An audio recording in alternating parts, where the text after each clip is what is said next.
Amen. Amen. Et voici Alléluia. mon épouse. Amen. Écoutez attentivement, ouvrez les oreilles de votre cœur et je vous dis, l'Esprit de Dieu va vous parler. Puis en passant, je veux juste dire à l'équipe de louange, vous avez fait beaucoup de progrès. Amen. Amen, je suis fier de vous. Puis il y a une belle présence du Seigneur.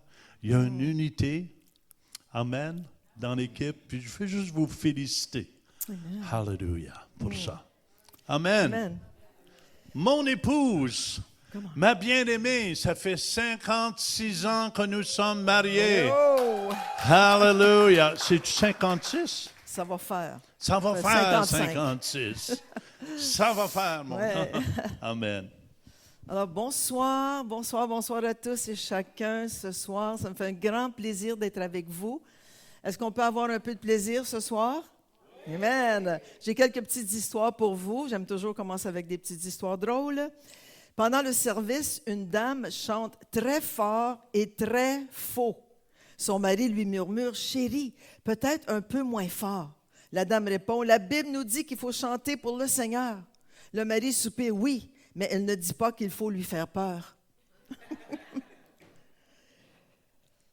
Un homme prend sa retraite après 40 ans de travail. Le premier jour, il dit à sa femme « Enfin, je peux faire ce que je veux quand je veux. » Sa femme répond « Super. Alors commence par sortir les poubelles, faire la vaisselle, passer l'aspirateur et réparer la poignée de porte. » Il réfléchit et dit « Je crois que je viens de reprendre un emploi à temps plein. »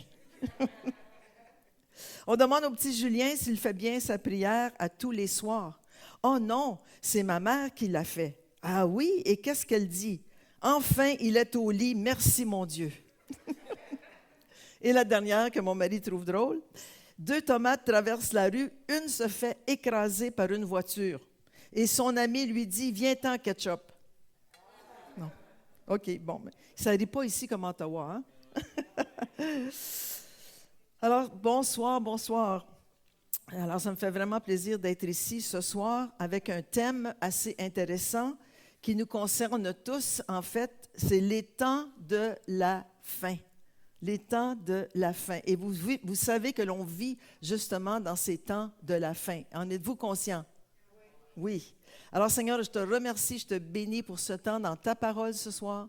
Je te remercie, Seigneur Dieu, que tu poses ta main d'amour sur chaque personne ici, Seigneur Dieu, et qu'on puisse bien comprendre ta parole parce que c'est toi qui enseignes ce soir à travers ta parole.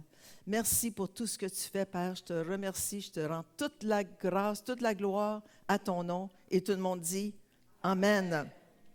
Alors, un verset pour commencer se trouve dans Éphésiens 5, au verset 14 à 16. C'est Paul ici qui parle aux Éphésiens. Il dit, c'est pourquoi il est dit, réveille-toi, toi qui dors. Relève-toi d'entre les morts. Ici, il parle des morts spirituelles, des morts des chrétiens endormis. Il est en train d'essayer de les réveiller. Et Christ, l'onction, celui qui est oint, t'éclairera. Faites donc bien attention à la façon dont vous vous conduisez. Est-ce que c'est important de bien se conduire aujourd'hui? Ne vous comportez pas comme des fous.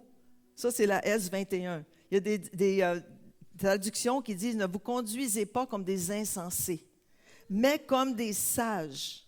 Rachetez le temps. Pourquoi? Car les jours sont mauvais. » Racheter veut dire user sagement de toute opportunité de faire le bien. Alors, comme chrétiens, on n'a pas peur de ce qui s'en vient. Comme chrétiens, on sait que nous vivons dans la fin des temps, que nous vivons vraiment à la fin du siècle. Mais on continue, nous les chrétiens, à porter du fruit et à cultiver l'amour autour de nous. Ça, c'est important, c'est d'agir avec sagesse. C'est d'être des sages, des vierges sages. Êtes-vous d'accord avec moi? Alors, si on regarde le monde autour de nous, qu'est-ce qu'on voit? Alors, depuis 1970, ça c'est vraiment, on s'est mariés en 1970, ça fait longtemps, il y en a qui n'étaient même pas au monde encore quand on s'est mariés. La civilisation a vraiment changé rapidement. Alors, la civilisation est passée de l'ère industrielle à la révolution informatique, hein, vous savez, les gros ordinateurs qu'il y avait à l'époque, À l'ère de l'Internet, aujourd'hui, on peut aller n'importe où dans le monde à travers l'Internet. À l'ère du mobile et des réseaux sociaux, on se sert beaucoup des réseaux sociaux aujourd'hui, mais ça a été une évolution jusqu'à aujourd'hui. Et aujourd'hui, on est à l'ère de l'intelligence artificielle. L'IA. Est-ce qu'il y en a qui connaissent l'IA? AI en anglais, c'est IA en français, intelligence artificielle. Alors aujourd'hui, l'Internet rejoint 6 milliards de personnes sur le globe. C'est 74% de l'humanité. Imaginez-vous les gens qui ont accès à l'Internet, qui ont accès à toute cette information. Aujourd'hui, oui, les 6 milliards de personnes sont rejointes par l'Internet et la connaissance de l'humanité double à toutes les quelques années. Et certains croient que cela pourrait se produire à tous les 6 mois. Alors, les gens sont de plus en plus connaissants, les gens sont de plus en plus informés à cause de l'Internet, à cause des réseaux sociaux, à cause de l'intelligence artificielle. Est-ce que vous le croyez? L'intelligence artificielle, avec l'évolution de l'IA, nous pouvons anticiper un avenir où les robots s'intégreront davantage à nos vies, transformant notre façon de travailler, de vivre et d'interagir avec le monde qui nous entoure. Alors, les robots, mesdames, à un moment donné, si on vit aussi longtemps, vont être capables d'aller chez vous faire votre ménage, faire la vaisselle, faire le lit, s'occuper des enfants. Ça s'en vient. Ça s'en vient. Ceux qui ont beaucoup d'argent vont pouvoir se servir de ces robots. On écoutait un programme justement de talent l'autre soir. Puis il y a un jeune homme qui est venu, c'était un talent qui se présentait. Il est venu, il y avait 8 robots avec lui, 4 de chaque côté. Ils se sont mis à danser avec lui, pareil comme lui. On aurait dit que c'était des hommes déguisés en robots, mais non, c'était des vrais robots. Alors, c'est tout à travers l'informatique, à travers l'intelligence artificielle, que ces robots peuvent danser, pareil comme celui qui dansait en avant. Alors, on a été impressionnés. On a dit, s'ils sont capables de faire ça, qu'est-ce qu'ils vont être capables de faire dans quelques années? Vrai ou faux? Êtes-vous là ce soir? Bon. Amen. Et aussi, on voit que de ChatGPT, est-ce qu'il y en a qui connaissent ChatGPT? OK, quelques-uns, OK. Alors, ChatGPT, c'est un agent conversationnel à intelligence artificielle qu'on appelle les chatbots. Ils mettent bot au bout pour robot, chatbot. Alors, c'est un robot d'intelligence artificielle qui te parle, comme si c'était ton ami, OK? Autrement dit, c'est un assistant virtuel qui use l'intelligence artificielle pour dialoguer avec ses utilisateurs. Le mot « chat » désigne un dialogue en ligne dans lequel les internautes échangent des messages de manière instantanée. Moi, je m'en sers beaucoup, on s'en sert. Puis il y a un bon côté au ChatGPT, puis il y a un mauvais côté au ChatGPT. Alors, il faut faire très attention quand on s'en sert. Mais la particularité de ChatGPT est de permettre à un internaute de discuter, non pas avec d'autres internautes, mais avec une machine. Intelligence artificielle qui va chercher toute son information dans l'Internet. Allô? Êtes-vous là ce soir? Mais malgré toute cette connaissance de l'homme, les problèmes de l'humanité n'ont jamais semblé aussi grands et sans solution. Aujourd'hui, savez-vous que la population mondiale compte environ 8,3 milliards de personnes sur le globe? 8,3 milliards. C'est des nombres qu'on ne peut même pas s'imaginer. Il va s'élever à 10 milliards en l'an 2080. Ça, c'est du monde sur la Terre. Est-ce qu'il va y avoir assez de nourriture? On n'est pas sûr. À chaque jour, écoutez bien ceci, 3600 personnes naissent. 360 000 personnes naissent. La population augmente de 130 à 140 millions par année. Wow! C'est quelque chose. C'est quelque chose. Êtes-vous là? L'apôtre Paul nous avertit Timothée que dans les derniers temps, il y aura une dégénérescence des attitudes et du caractère des gens. Dans 1 Timothée 4, au verset 1, ça nous dit ceci, « Mais l'Esprit, qui? L'Esprit, dit expressément que dans les derniers temps, là où nous vivons aujourd'hui, quelques-uns abandonneront la foi. Pourquoi? Pour s'attacher à des esprits séducteurs. » Ça va être de plus en plus séduisant, les esprits qui sont autour de nous, dans l'atmosphère, tout autour. Ce sont des esprits séducteurs qui veulent même attirer les chrétiens nés de nouveau à laisser de côté le Christ, à laisser de côté le Seigneur et de les suivre, eux, dans tout ce qu'ils font dans leur magouille. Comprenez-vous ce que je veux dire? Ils vont abandonner la foi pour s'attacher à des esprits séducteurs et à des doctrines de démons.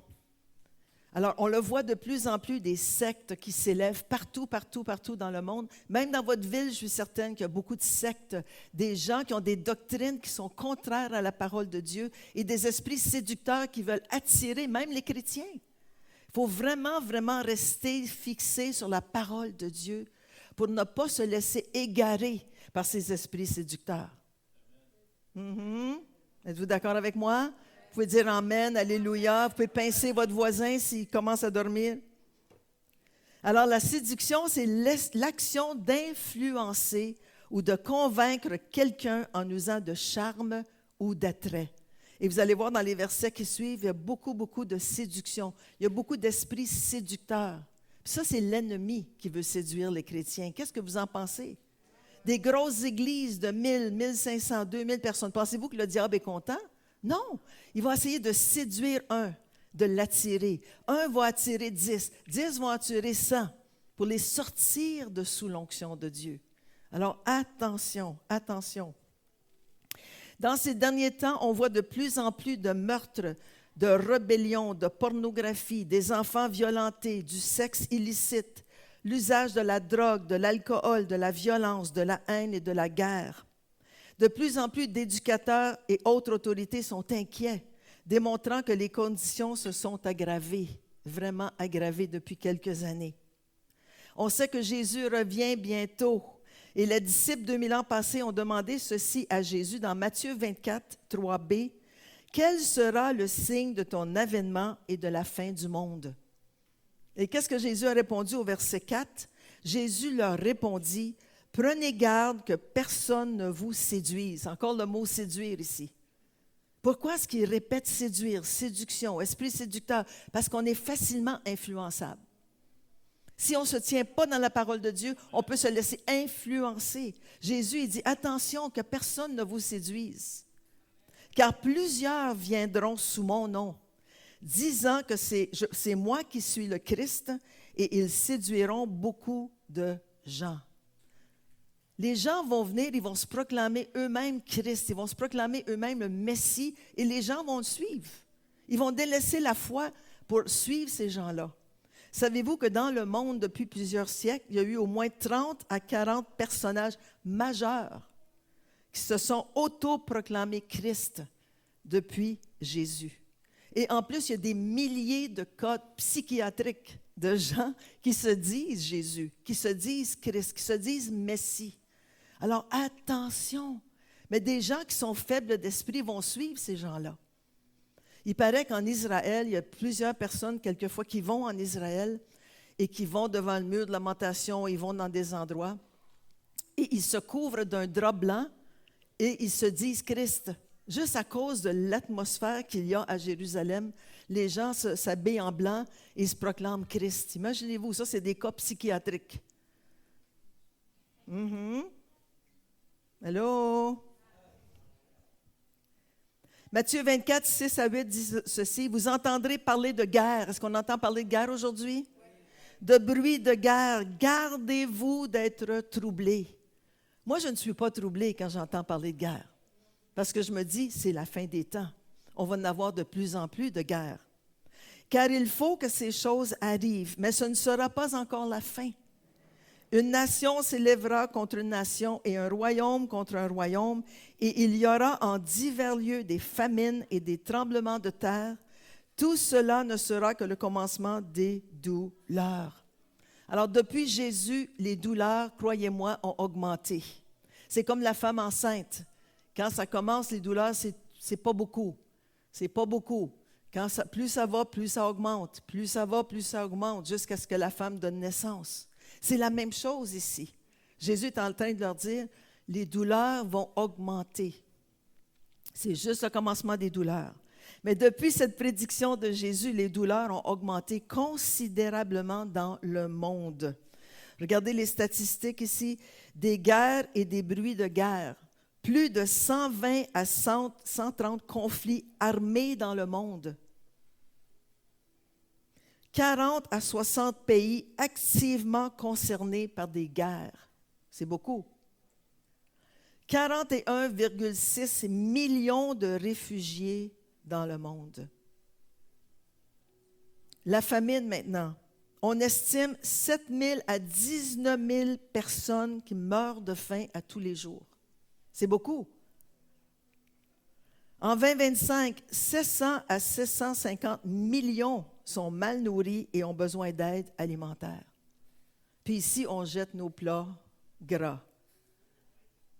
On jette nos plats gras. Puis il y a des millions et des millions de personnes qui meurent de faim ou qui manquent de nourriture. Quand on est allé en Afrique, quand on voit dans ces pays en voie de développement, on voit dans la brousse, on voit dans les villages les jeunes qui ont faim. Qu'est-ce qu'on peut faire? Oui, on peut prier, mais c'est la fin des temps, c'est le temps de la fin. Luc 21, 11 dit ceci, c'est Jésus qui parle encore une fois. « Il y aura de grands tremblements de terre et en divers lieux des pestes, des famines. Il y aura des phénomènes terribles et de grands signes dans le ciel. » Tremblement de terre, regardez bien ceci. Les sismologues enregistrent quotidiennement 20 000 séismes par année. Ça, c'est des petits tremblements de terre. Okay. Et au-delà de 100 tremblements de terre par année pouvant causer des dommages. On voit tout récemment le Venezuela. 2500 victimes et il en manque 10 000 personnes qui ne trouvent plus. Imaginez-vous, ça va faire au-dessus de 12 500 personnes de victimes. Un tremblement de terre. Mais notre terre est ébranlée, le croyez-vous? Notre terre est ébranlée parce que c'est la fin des temps. Des pestes et des épidémies. Là, je vais aller vite. Je ne sais pas si on peut mettre le PowerPoint. OK.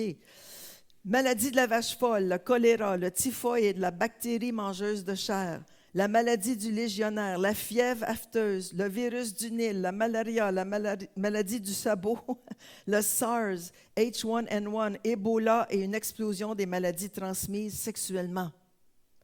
40,8 millions de personnes vivent avec le sida. 770 000 personnes sont décédées de maladies liées au sida. Wow! C'est quelque chose. Depuis 2020, depuis la pandémie du COVID-19, 15 à 36 millions sont morts dans le monde. Des pestes et des épidémies. C'est de plus en plus. On en voit de plus en plus. Ce qui signifie qu'on est vraiment à la fin des temps. Vrai ou faux? Le réchauffement de la planète cause des feux partout dans le monde, en Californie, en Colombie-Britannique, au Québec, en Alberta, en Australie. Les tempêtes sont de plus en plus dangereuses, des ouragans, des tornades, des cyclones, les inondations, les tsunamis. On pense à l'Indonésie et au Japon. De plus en plus d'activités volcaniques. Il y a 1 350 volcans actifs aujourd'hui sur la planète. C'est beaucoup. Le monde a aujourd'hui la capacité de s'auto-détruire. Aujourd'hui, les armes modernes nucléaires, chimiques, biologiques, radiologiques sont maintenant disponibles. Les armes nucléaires possèdent à elles seules, écoutez bien ceci, avec tous les stocks qui existent actuellement, la capacité d'anéantir plusieurs fois toute l'humanité. Imaginez-vous, pourquoi est-ce qu'on ne veut pas que l'Iran ait des bombes nucléaires?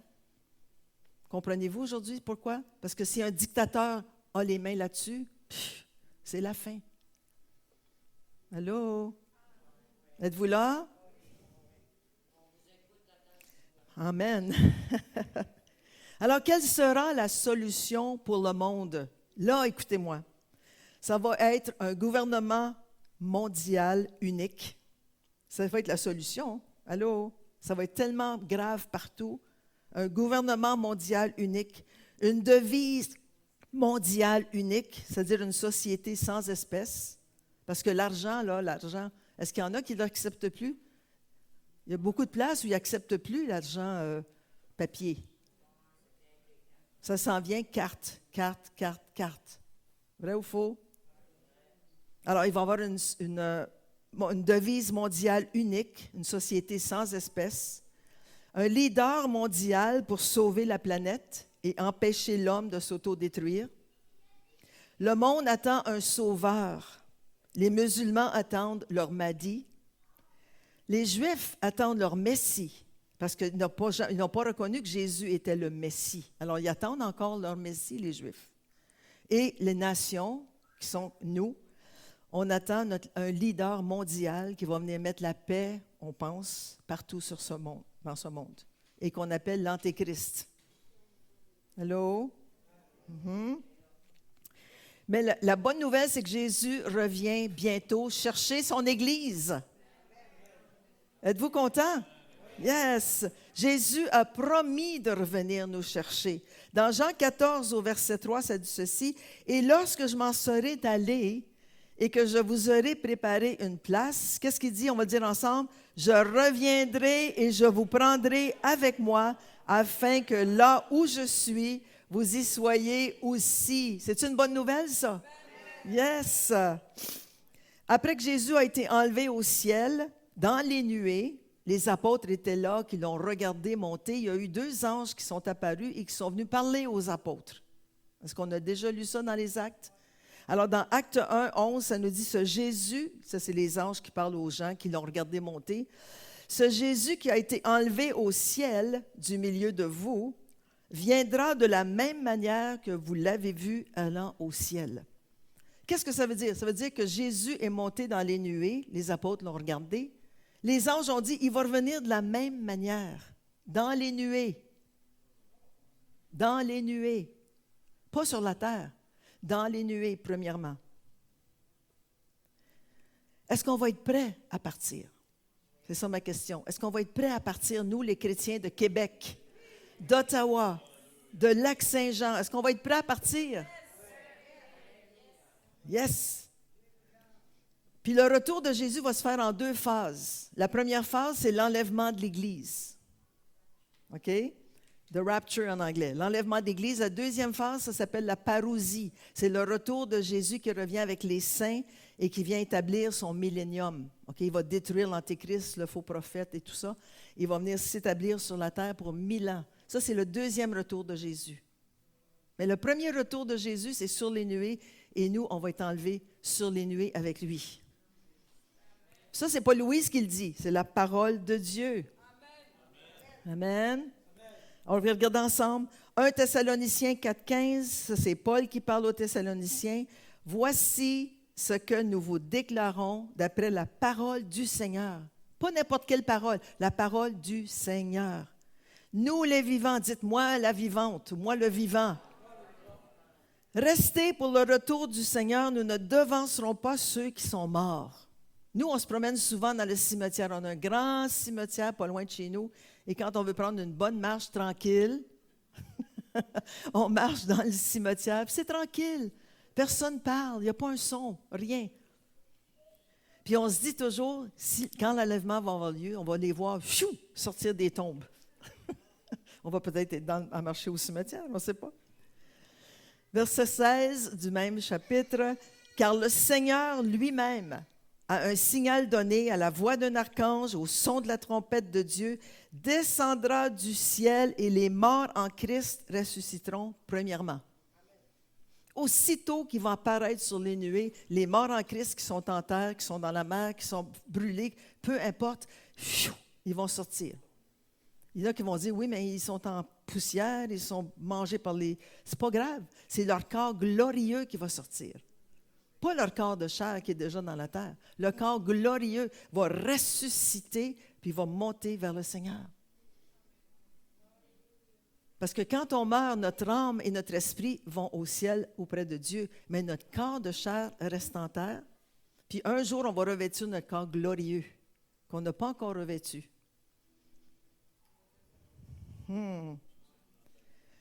Ouais. On continue au verset 17 du même chapitre. Ensuite, on lit ensemble, « Nous les vivants ». Pense ton voisin et dis ça, c'est toi, là.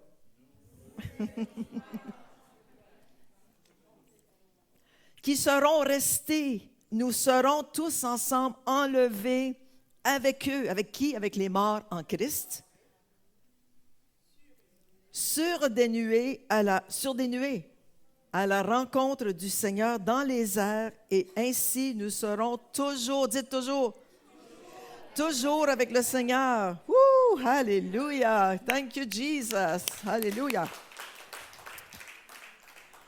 Alors, peu importe notre âge, qu'on ait 12 ans, 25 ans, 50 ans, 80 ans, tous ceux et celles qui sont prêtes ils vont aller à la rencontre du Seigneur dans les nuées. Ouf! Tout à coup. Je pense qu'il y a une belle image ici.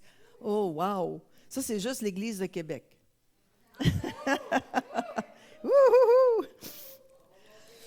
Vous allez monter les premiers. Vous êtes plus au nord que nous. Nous, on va vous suivre après.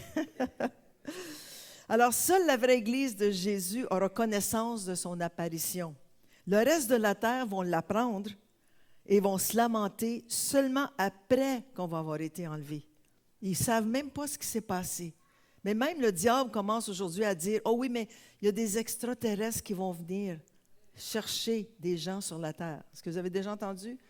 Ça, c'est une secte. C'est des gens qui disent que, justement, les extraterrestres vont venir nous chercher. Alors, quand on va disparaître dans les nuées, ils vont dire, oui, mais ça, c'est les extraterrestres qui sont venus les chercher. Non.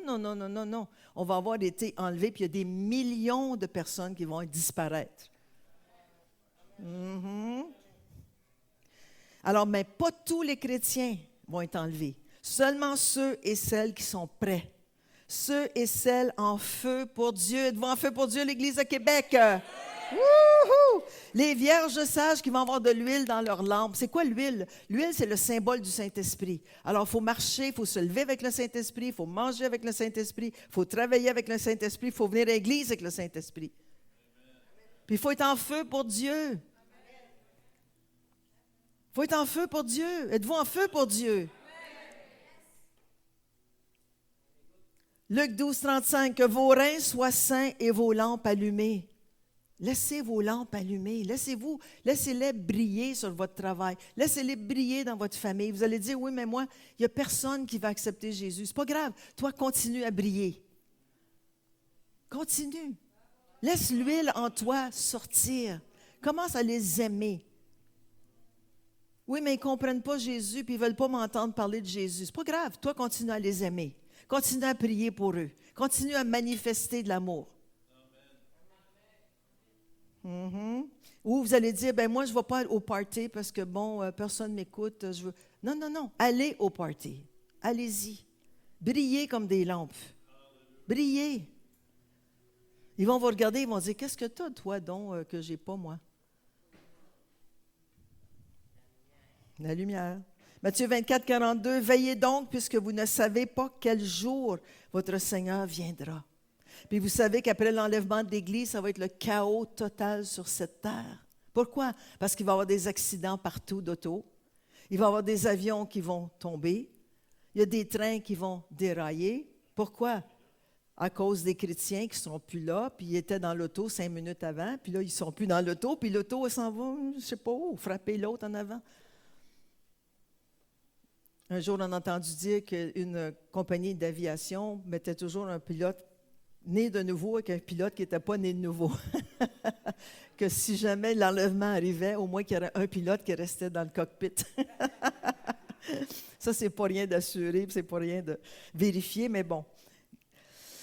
Les bébés vont manquer les pouponnières vont être enlevées, les pasteurs et les membres des églises seront partis, des millions de chrétiens partout dans le monde manqueront à l'appel. Et c'est là que les gens vont dire, mais qu'est-ce qui s'est passé? Qu'est-ce qui s'est passé? Nous, on le sait, qu'est-ce qui s'est passé. Les vierges folles vont se réveiller, oui.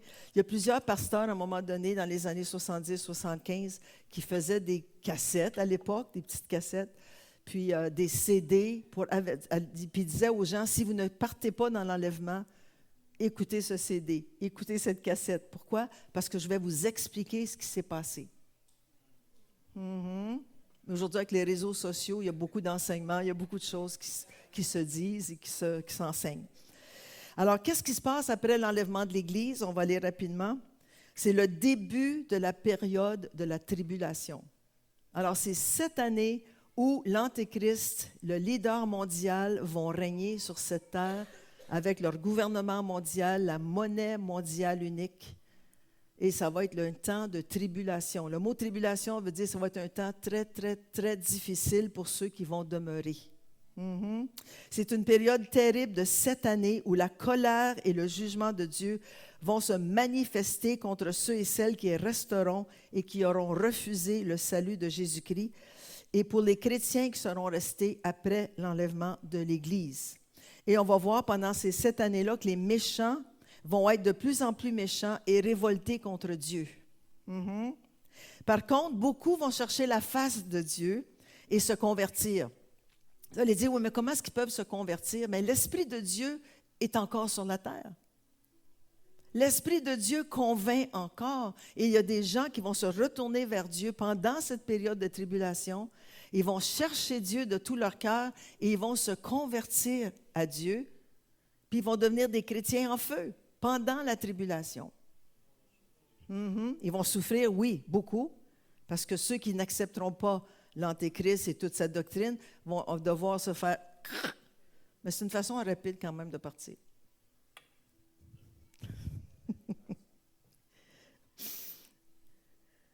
Le Saint-Esprit sera sur la terre et les gens pourront accepter Christ, mais ça va être beaucoup plus difficile.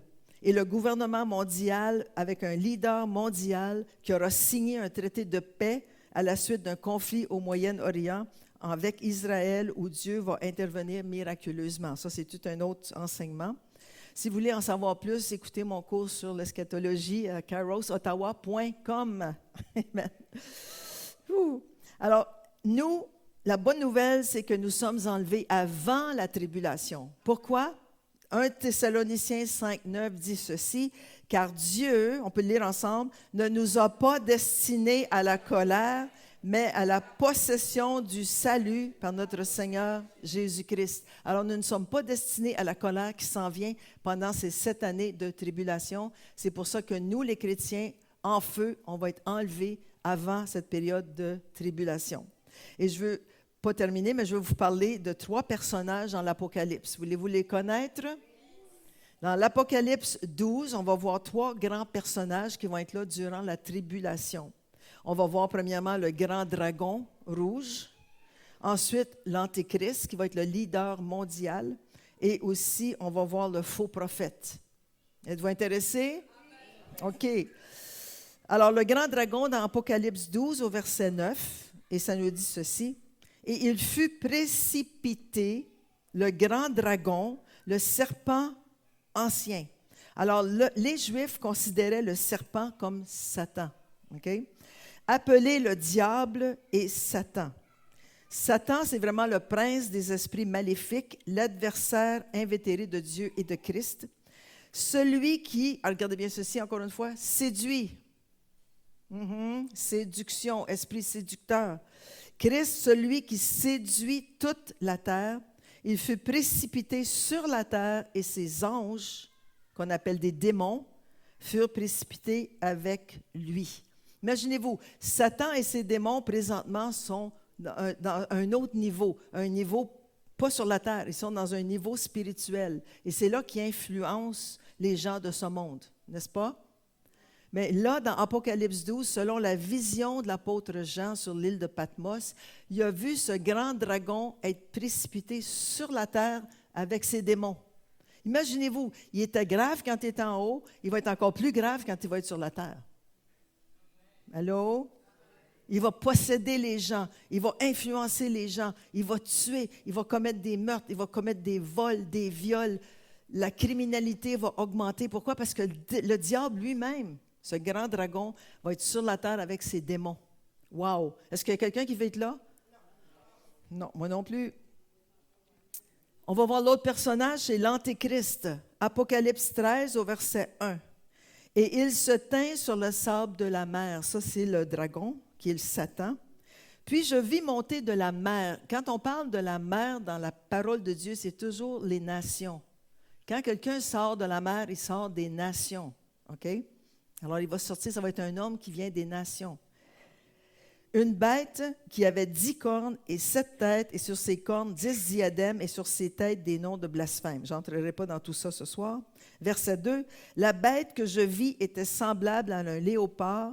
Ses pieds étaient comme ceux d'un ours, et sa gueule comme une gueule de lion. Le dragon, écoutez ceci, le dragon, qui est le dragon? Satan.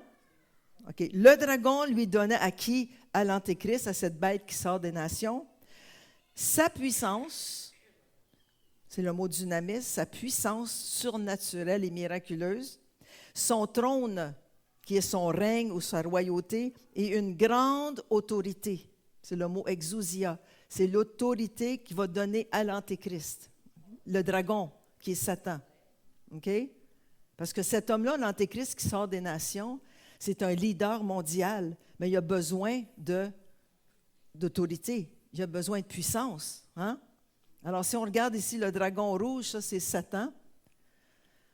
La bête qui sort de l'eau, qui sort des nations, c'est l'Antéchrist. OK? Il n'y a pas de l'air d'Antéchrist là, mais j'explique toutes les têtes, les couronnes, j'explique tout quand je l'explique sur l'eschatologie. Alors, quand on sort de la mer, si on sort des nations, ça, c'est l'Antéchrist. OK? Satan travaille avec l'Antéchrist. Satan donne toute sa puissance et son autorité à l'Antéchrist qui vient contre tout ce qui est Dieu. L'Antéchrist incarne le mensonge, la tromperie et s'oppose à la vérité divine. Puis les gens de ce monde sont mentalement prêts à accepter un gouvernement mondial car l'esprit de l'Antéchrist est déjà sur la terre. Puis vous savez que même notre premier ministre parle du gouvernement mondial. Allô? Il parle du gouvernement mondial. Pourquoi? Parce qu'il veut vraiment le globalisme, OK? Le globe, il veut que ce soit le globe qui dirige. Alors oui, ça va arriver, mais il faut que les pays, comme mon mari dit, il faut que le pays soit en faillite pour que le gouvernement mondial vienne prendre charge puis dise, bon, ben moi, je vais tout régler vos problèmes. Je vais vous donner une monnaie universelle. Je vais être le leader universel et vous allez devoir m'écouter, moi. Allô? Mais les gens sont déjà préparés à ça. Ils en parlent dans les nouvelles, ils en parlent partout. Pourquoi? C'est parce que c'est le début de toute cette globalisation. C'est le début de ce gouvernement mondial. OK? Il y a déjà des millions de gens qui sont influencés par Satan. À travers comment? À travers les drogues, l'alcool, la musique de ce monde, les jeux vidéo violents et sataniques, les films sataniques, des enseignements séculiers et anti-Dieu dans les écoles, les collèges et les universités. Aux États-Unis, c'est horrible ce qu'ils enseignent dans les universités. C'est toutes des choses anti-chrétiennes. C'est des enseignements anti-chrétiens. Même les plus grandes universités qui se disaient chrétiennes enseignent maintenant toutes ces théologies sataniques. Allô?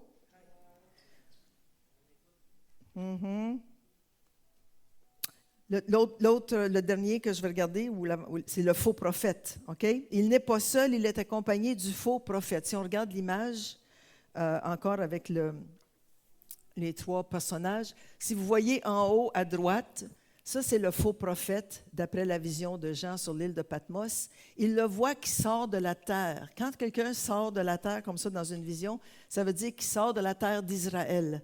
Alors, c'est pour ça qu'on dit que le prophète, le faux prophète, ça va être un Israélite ou un Juif, parce qu'il sort de la terre, et là, il y a une puissance aussi. Regardez, on va lire ici dans Apocalypse 13, 11.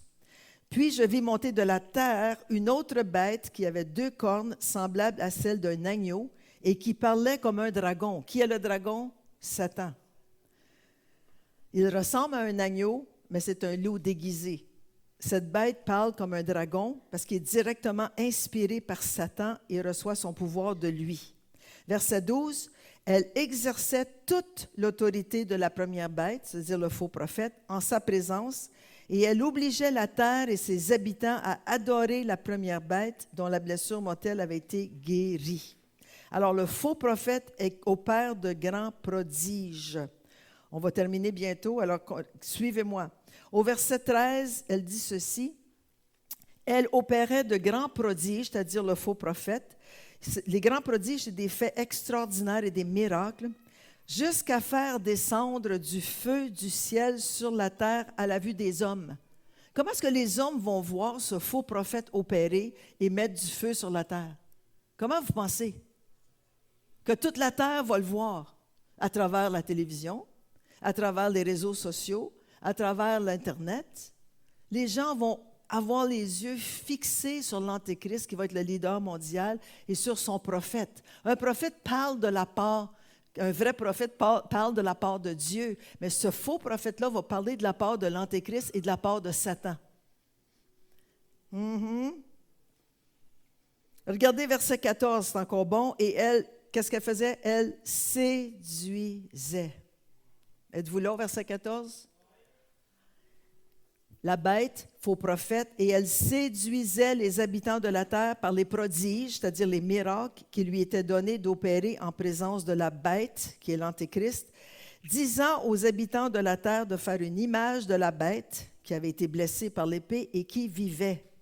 Verset 15, et il lui fut donné, écoutez bien ça c'est intéressant, d'animer l'image de la bête, afin que l'image de la bête parlât et qu'elle fit que tous ceux qui n'adoreraient pas l'image de la bête fussent tués. Alors ça, c'est intéressant parce que Jean, sur l'île de Patmos, ne connaissait rien de la télévision. Il ne connaissait rien de voir un personnage live à la télévision. Il était dans une caverne à l'île de Patmos. Mais il a eu cette vision, il a dit, le faux prophète va faire en sorte que tout le monde va voir l'image de l'Antéchrist bouger. Ça veut dire que tout le monde va le voir live à la télévision. Allô? Ils vont le voir sur les réseaux sociaux, ils vont le voir sur l'intelligence artificielle, ils vont le voir sur l'Internet. Puis tous ceux qui n'adoreront pas l'image de la bête ou la bête, l'Antéchrist, vont être tués. Aïe aïe! Adorer, ça veut dire se prosterner, se mettre à genoux devant quelqu'un, adorer puis le reconnaître comme Dieu. Après 3 ans et demi de son 7 ans de tribulation, l'Antéchrist va aller à Jérusalem, s'asseoir dans le 3e temple qui va avoir été rebâti. Il va se proclamer lui-même Dieu. Allô? Il va se proclamer lui-même Dieu et tous ceux qui ne l'adoreront pas vont être tués. Aïe, aïe!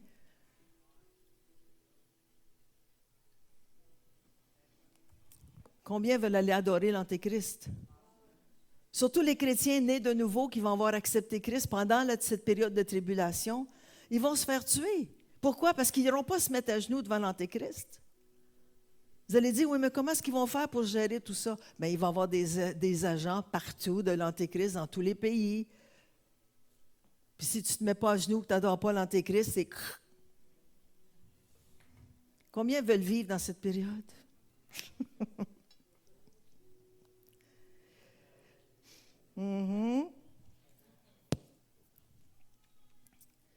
Versets 16 et 17, « Et elle fit, c'est-à-dire le faux prophète, la seconde bête, que tous, écoutez bien ceci, puis je termine, puis on va regarder la marque de la bête, c'est intéressant, que tous, dites tous, petits et grands, ça inclut tout le monde, riches et pauvres, libres et esclaves, reçussent quoi? Une marque sur leur main droite ou sur leur front, et que personne, dites personne, ne puisse acheter ni vendre sans avoir la marque, le nom de la bête ou le nombre de son nom. »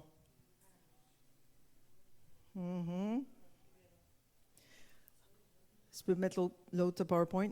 Pour acheter, vendre, travailler, recevoir un salaire ou pourvoir, subsister, tous devront porter cette marque qui affirme leur soumission et l'appartenance à cette autorité diabolique.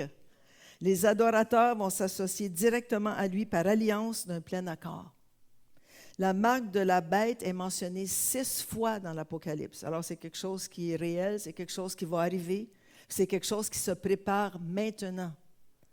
Pas quelque chose qui va avoir lieu dans 150 ans. Aujourd'hui, ça se prépare. La marque de la bête. Quelle est cette marque? Il y a eu beaucoup de spéculations dans toutes les années. Ça pourrait être un tatouage. Dans le temps de Jean, l'apôtre Jean, les païens tatouaient l'image de leur Dieu sur leur peau. Okay? Ils mettaient leur Dieu sur leur peau. Les soldats romains inscrivaient un numéro sur leur peau pour indiquer à quelle armée ou à quelle qu'ils avaient. Okay? Voyez-vous, c'est un beau tatouage. Hein? Ça pourrait être aussi un décret ou une allégeance. Les musulmans ont des allégeances à leur Dieu Allah. Alors, le prochain PowerPoint, voyez-vous, ça c'est l'allégeance. Ça pourrait être une allégeance, quelque chose que les gens vont mettre sur leur tête. Ça pourrait être une chose. Ça pourrait être aussi une puce électronique. La VeriChip, elle a été inventée en 2004, OK? Et elle a été mise sur le marché en 2015. C'est une petite puce électronique qui serait insérée dans le front ou la main droite et qui contiendrait la date de naissance, l'adresse, le groupe sanguin, le numéro de compte de banque, le curriculum vitae. Tout serait sur cette petite puce qui serait insérée soit dans la main ou dans le front. Okay? Ils le font déjà avec les animaux. Ils le font peut-être moins avec les humains encore, mais ça s'en vient. Mais aujourd'hui, encore mieux que le petit VeriChip là, qui était assez gros quand même. Aujourd'hui, ils ont inventé un très petit implant injectable que tu peux injecter en toi, de l'ordre de 300 par 300 micromètres, qui peut être alimenté par ultrasons et transmettre des données depuis le corps. Il sera même injectable à travers les vaccins. Un comment ça s'appelle ça? Un petit implant. Les meilleures estimations, écoutez ceci, disponibles indiquent qu'entre 50 000 et 100 000 personnes dans le monde ont volontairement reçu un tel implant. C'est pas beaucoup encore, mais ça s'en vient. Il y a des gens qui commencent. Satan est en train de motiver les gens, de les séduire puis de dire, écoute, ça va être pratique d'avoir ce petit implant. Tu n'es pas obligé d'avoir une carte de crédit, tu n'as pas besoin d'avoir rien que ce soit. Ça, je ne suis pas rendu là encore. Si tu peux l'enlever, puis je vais te dire quand le mettre. La Suède est le pays où cette pratique est la plus répandue. La Suède, des pays du Nord, là, avec plus de 4000 personnes implantées, selon plusieurs estimations, et aux USA, entre 10 000 et 100 000 personnes ont déjà reçu cette petite implant. Mm-hmm. Là, la prochaine PowerPoint, tu peux la mettre. Okay. Ça, c'est le magasin Whole Foods. Je ne sais pas si on a ici au Canada des Whole Foods. C'est le magasin de nourriture d'Amazon. Okay? Aux États-Unis, il y en a plein partout. Et chez Amazon ou chez Whole Foods, qui est un magasin comme naturel, tu peux payer avec la paume de ta main. Parce que ce qu'ils font, ils associent ta paume de main avec ta carte de crédit et tu as juste à mettre ta main maintenant. Tu n'as plus besoin de sortir ta carte. Je suis allée, à un moment donné, on est allé au magasin, puis le monsieur qui était après faire le ménage, il dit, c'est tellement pratique. Il dit, on n'a pas besoin de carte de crédit, on fait juste mettre notre main. Mais c'est un début. C'est un début. Tantôt, ils vont te mettre ta puce. Pas besoin de carte de crédit, parce que c'est dangereux, une carte de crédit, tu peux perdre la carte. Quelqu'un peut voler ta carte. Fais juste te faire mettre une petite puce. Il n'y a rien là, une petite puce. Oui, mais une petite puce qui va coûter cher tantôt. Le gouvernement pourra même, à travers ces puces, manipuler et même laver les cerveaux des gens au point où ils ne pourraient plus penser librement. Mm-hmm. Avec cette puce qui serait munie de GPS, personne ne serait caché aux yeux de l'Antéchrist. Vous allez dire, ouais, c'est poussé ton affaire. Écoute, là, c'est pas poussé, c'est ça. OK, ça. Des caméras de surveillance avec reconnaissance faciale. À Pékin, en Chine, on estime qu'il y a entre 80 000 et 1,15 million de caméras de surveillance avec reconnaissance faciale. Juste à Pékin, en Chine. Puis ils disent, oh non, la Chine, personne, tout le monde. Non, tout le monde. Dans d'autres grandes villes chinoises, il y a encore plus par capita de caméras.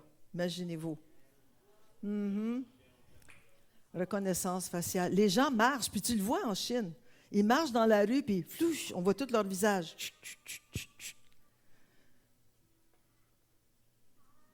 Tu ne peux pas sortir de la Chine si tu n'as pas tel et tel et tel et tel montant d'argent en banque. Puis il faut que tu demandes une permission pour voyager.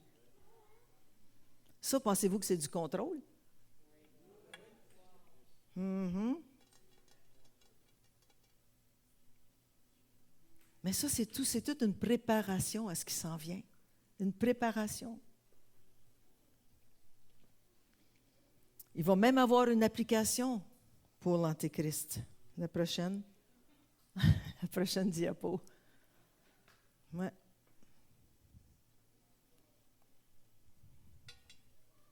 Les téléphones cellulaires. Attention à la séduction de l'ennemi. Je termine avec ce verset, puis on va prier. Éphésiens 5, 6 et 7, que personne ne vous trompe par des paroles sans fondement, car c'est pour cela que la colère de Dieu vient sur les hommes rebelles. Est-ce que la colère de Dieu vient pour nous, les chrétiens nés de nouveau? Non. Elle vient sur les hommes rebelles qui vont être ici après l'enlèvement de l'Église. Car si autrefois vous étiez ténèbres, j'en suis une, on en est tous chacun une, maintenant vous êtes lumière dans le Seigneur. Dis à ton voisin, t'es lumière, t'es une vraie lumière dans le Seigneur.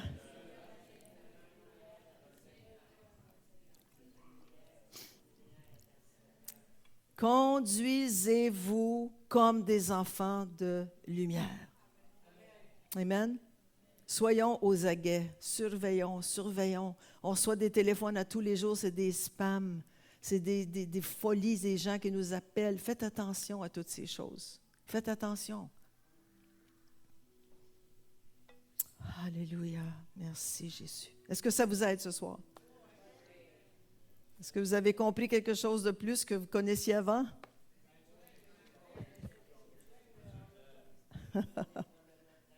Ah bon? Alléluia. S'il y a des questions avant qu'on termine?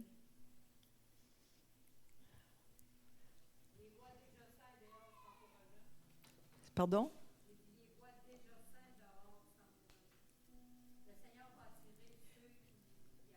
Oui, c'est justement. Mm-hmm. C'est ça. C'est bon? As-tu quelque chose à rajouter? OK. Oui, le micro, s'il te plaît. C'est important de comprendre qu'il ne faut pas avoir peur, mais vous allez voir de plus en plus de violence. C'est comme les mauvais esprits sortent du fond des enfers. Amen. Et il y a de plus en plus de gens de possédés. Je le vois dans mes réunions. Amen, amen. Des gens possédés par les puissances démoniaques. Mm-hmm. Et même, je pense que vous allez en voir un miracle qu'on a eu la semaine passée ou l'autre semaine avant. La femme a été délivrée puis elle a été guérie au complet au même moment. Il va en avoir de plus en plus. C'est pour ça qu'il faut se tenir puis être fidèles ensemble. Amen. Planté dans la maison de l'Éternel, il prospère. C'est pour ça que c'est important d'être fidèle puis de ne pas lâcher. Est-ce que vous me suivez? Parce que quand tu commences à être seul dans ton coin, c'est là, je vous dis, les esprits se manifestent de plus en plus. Amen. Il va y avoir de plus en plus de gens de possédés. Il y a des chefs même de démons qui se promènent à travers les hommes comme c'est là et des femmes pour séduire les gens. Et c'est pour ça qu'il faut se tenir ensemble comme Église. Amen. On est le corps de Christ. Et c'est pour cette raison, c'était excellent, ma femme, ce que tu as présenté. Wow. Amen. Amen. Simple, mais je vous dis, il y en a beaucoup plus de choses qui se passent. Hallelujah. Mais il ne faut pas avoir peur. Le secret dans tout ça, Christ est avec nous.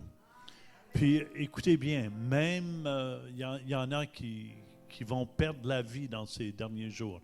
Avec la nouvelle loi au Canada, C9, on ne pourra même plus proclamer qu'est-ce qu'il y a dans la Bible parce qu'ils vont dire on a fait un affront. Oui. Il y a des gens qui ont été blessés. Un discours haineux. Ils vont appeler ça des discours haineux. Écoutez bien, c'est très, très démoniaque. On essaie de blâmer M. Trump pour tout, mais les gens ici sont aveugles de qu'est-ce qui se passe ici. Amen. Au moins, M. Trump il essaie de mettre Jésus au milieu des États-Unis. Mais M. Carney le dit publiquement, lui. Oui. Amen. Le gouvernement mondial, c'est ce qu'il veut. Et pour le gouvernement mondial vienne, je vous avertis. Amen. Il faut que tout tombe banqueroute. Et c'est pour ça qu'il dépense les dettes. Si vous regardez les dettes canadiennes depuis qu'il est entré en pouvoir, c'est horrible, horrible, horrible. Mais M.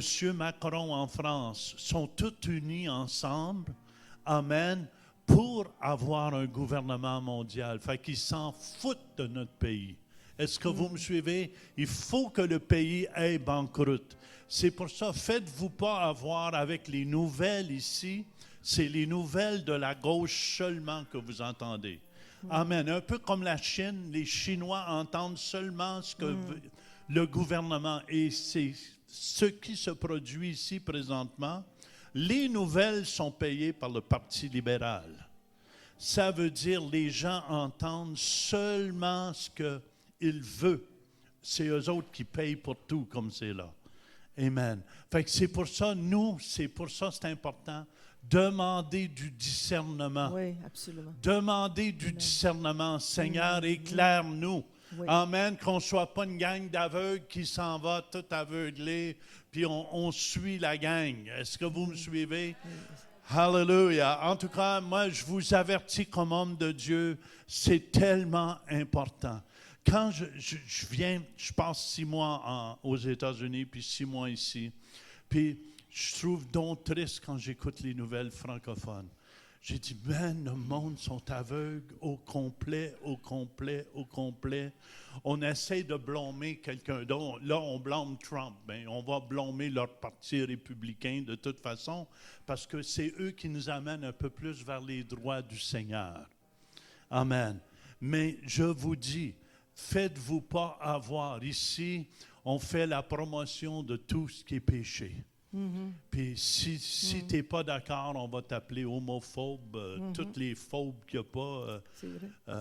et tout. Fait que c'est pour ça qu'il faut prier, les vierges. Il faut prier. Amen, amen. Il faut prier, puis demander du discernement. Oui. Surtout les chrétiens.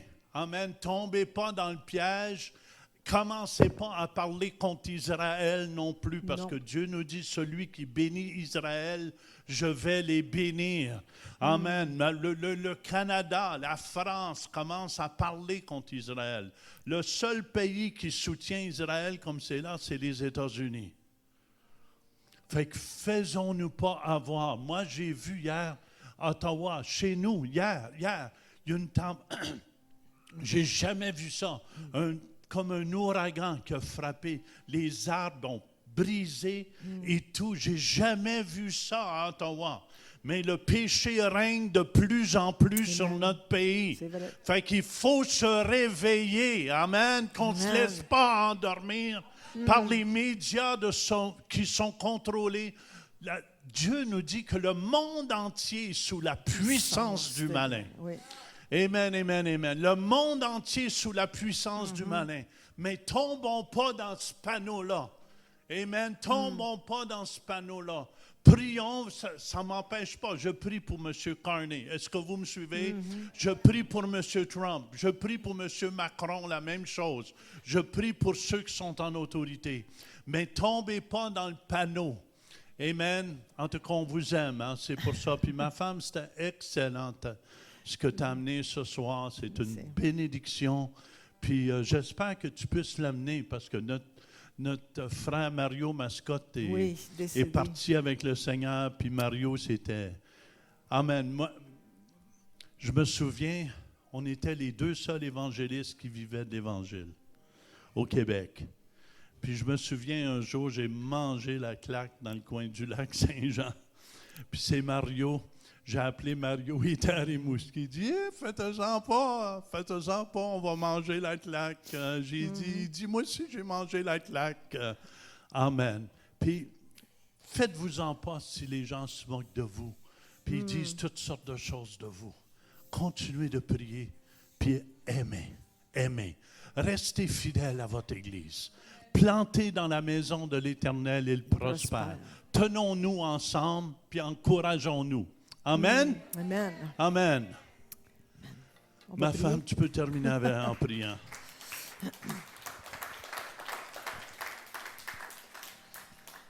Est-ce que ça vous éclaire? Amen. Alors, Seigneur, on te remercie, on te bénit pour cette belle soirée. On te remercie, Seigneur, que ta présence est ici, que ton Saint-Esprit est ici. Merci, Seigneur Dieu, que tu nous bénis tous et chacun, que tu nous remplis de la tête aux pieds. Et je vais vous inviter, si quelqu'un a besoin de prière ce soir, c'est un...